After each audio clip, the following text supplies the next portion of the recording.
Salut tout le monde, c'est Hugo, ça fait plaisir de se retrouver en cette rentrée 2021. Effectivement, pendant l'été, il n'y a eu qu'une vidéo par semaine. Vous l'aurez peut-être remarqué si vous êtes habitué et si vous êtes abonné à la chaîne, d'ailleurs abonnez-vous. Et aujourd'hui, juste avant de commencer la vidéo, j'avais une chose à vous dire, c'est que je ne suis pas sûr de continuer au rythme de 2 vidéos par semaine pendant toute l'année, étant donné que je suis en alternance cette année. Donc jusqu'à la fin du mois de septembre, il y aura une vidéo par semaine jusqu'à ce que je trouve mon rythme, parce que j'ai pas envie de vous sortir de la merde. Donc on passe maintenant à la vidéo et il s'agit des accessoires d'iPad puisque j'ai beaucoup parlé d'iPad dans mes dernières vidéos. Et oui, effectivement, il faut des accessoires avec cet iPad parce que c'est pas possible de juste avoir l'iPad sans accessoires autour et vous allez comprendre pourquoi. Premièrement, si vous achetez un iPad, un des incontournables que vous allez acheter, et vous allez peut-être l'acheter directement sur le site d'Apple, c'est un clavier. Et oui, vous avez en tout cas 3 possibilités majeures au niveau de l'iPad. Vous avez le Smart Keyboard, le Smart Keyboard Folio, et le Magic Keyboard, et vous avez aussi une alternative puisque Logitech a récemment sorti un clavier avec un trackpad qui est à peu près similaire au Magic Keyboard et qui ira très bien sur votre iPad pour pouvoir taper vos textes de la meilleure manière qu'il soit. Donc sur ma chaîne il y aura sûrement un comparatif entre le Magic Keyboard et le Smart Keyboard puisqu'il y a énormément de différences et que j'ai pu les tester tous les deux. Vous avez pu voir que par rapport à la dernière fois où j'ai parlé de l'iPad, j'avais un version 2018, là j'ai pris la version 2021 et en plus c'est pas la même couleur. Donc vous verrez certainement sur la chaîne un petit comparatif puisque j'ai encore l'autre iPad. Bref, tous ces claviers là sont différents et c'est en fonction de vos préférences que vous achèterez plus l'un ou plus l'autre. Un des accessoires indispensables aussi si vous achetez un iPad, c'est forcément l'Apple Pencil. Effectivement, pour pouvoir gérer tout ce qui est dessin, notes manuscrites, etc., vous devrez avoir cet Apple Pencil. Et franchement, il est carrément cool, il s'adapte carrément à tout ce que vous ferez sur votre iPad. Il n'abîmera pas l'écran de votre iPad quand vous prendrez des notes. Transition parfaite sur le prochain objet, puisqu'il s'agit d'un verre trempé. Si jamais vous avez peur d'abîmer la façade avant de votre iPad, vous avez tout simplement la possibilité d'acheter des vitres en verre trempé.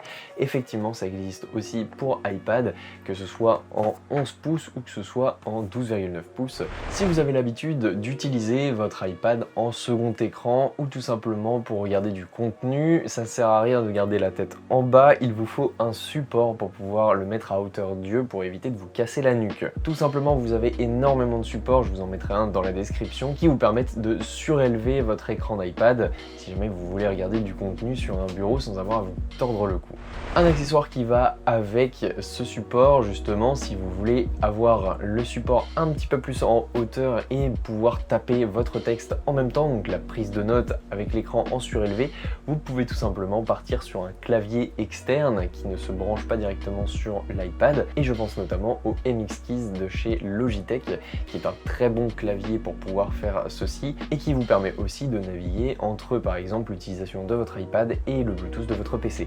Donc ça c'est vraiment pratique, moi perso je l'utilisais beaucoup et ça permet d'avoir un clavier pour plusieurs machines. Un autre accessoire aussi, puisque vous abîmez souvent votre câble d'iPhone, et bah c'est la même chose pour les câbles d'iPad, c'est juste de l'USB-C, donc c'est juste la connectique qui change, mais c'est de la même matière au niveau des fils de rechargement. Donc ce que je vous propose, c'est tout simplement un câble en nylon tressé qui vous permettra d'abord d'être plus solide et ensuite vous pourrez choisir la longueur en fonction de vos préférences et en fonction de votre setup actuel. Si jamais vous voulez un câble de 3 mètres, vous pouvez avoir un câble en nylon tressé en USB-C de 3 mètres.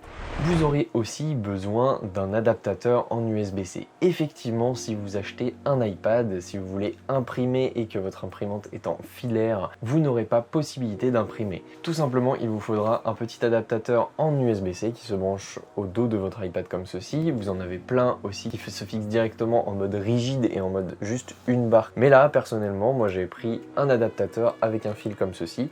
Je mets par exemple une carte SD dedans et je transfère des fichiers directement de mon iPad vers la carte SD avec ce petit adaptateur. Ça coûte pas vraiment cher sur Amazon, de toute façon il y en aura un dans la description. À l'aide de cet adaptateur, on on en vient à l'objet suivant puisqu'il s'agit d'un disque dur externe. Si vous n'avez pas de disque dur externe en USB-C, soit vous pouvez en prendre un qui sera dans la description, soit tout simplement vous pourrez utiliser cet adaptateur pour le brancher à votre iPad et ensuite brancher un disque dur externe pour stocker toutes vos photos qui ne seront pas sauvegardées sur iCloud. Quelque chose de très important aussi mais qu'on oublie très souvent, c'est tout simplement une pochette de transport. Vous pouvez voir que ici c'est une pochette qui est très qualitative vu qu'elle a du velours à moitié à l'intérieur et ça protège tout votre iPad, donc l'avant, l'arrière et les côtés. Et pour le transport, c'est juste incroyable. Même si vous avez déjà une coque de protection, vous n'allez pas le mettre comme ça dans votre sac. Donc vous avez énormément de choix sur le marché, mais perso, je suis très content avec cette marque, c'est InCase. J'en avais entendu parler depuis longtemps et quand j'ai acheté mon iPad, c'était fourni avec. Moi, vu qu'il était fourni avec, j'ai pas choisi, mais c'est une pochette pour Mac à la base et ça convient parfaitement à une utilisation pour iPad. Pour les gens qui ont pris un iPad pour avoir un plus grand écran, pour jouer à leurs jeux vidéo favoris, vous aurez forcément besoin à un moment donné d'une manette pour pouvoir jouer ou avoir une meilleure expérience sur tout ce qui est FPS, jeux de voiture, etc. Vous aurez certainement besoin d'une manette, du coup vous pouvez acheter une manette. Effectivement, iOS maintenant supporte les manettes de Xbox et les manettes de PS4, voire maintenant de PS5 je crois. Donc vous pouvez brancher toutes les manettes que vous voulez. Si jamais vous avez déjà la console, c'est très bien. Moi perso, je l'avais pris pour le PC et je l'utilise parfois sur mon iPad pour jouer. Bien sûr, quand vous jouez, vous avez besoin d'une immersion totale. Donc ce que je vous propose, c'est tout simplement des AirPods, donc que ce soit les AirPods Pro ou les AirPods 2. Ils sont tous les deux disponibles sur le marché encore sur le site d'Apple. Et tout simplement, en ce moment, il y a des énormes réductions sur les deux. Donc foncez, le lien est en description encore une fois. Si bien sûr, des AirPods ne suffisent pas à votre immersion dans votre jeu ou tout simplement dans votre film ou dans votre vidéo, vous pouvez partir vers un casque à réduction de bruit.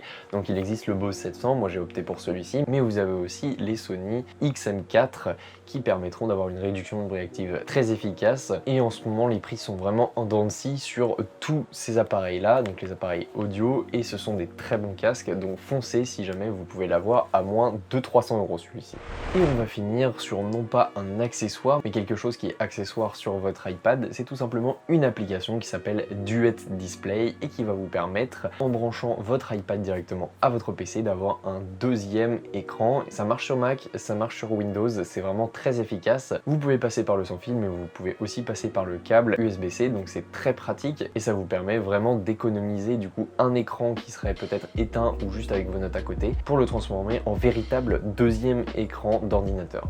Donc c'est vraiment cool, l'application s'appelle Duet Display et elle est disponible pour quelques euros sur l'App Store, donc c'est vraiment super pratique et ça augmente de fou votre productivité. Donc voilà pour cette vidéo accessoire, j'espère qu'elle vous aura plu, n'hésitez pas à checker les liens dans la description. En tout cas, nous on se retrouve sur les réseaux sociaux, n'hésitez pas aussi à vous abonner, activer la cloche et toutes les notifications. On se retrouve pour une autre vidéo, salut tout le monde.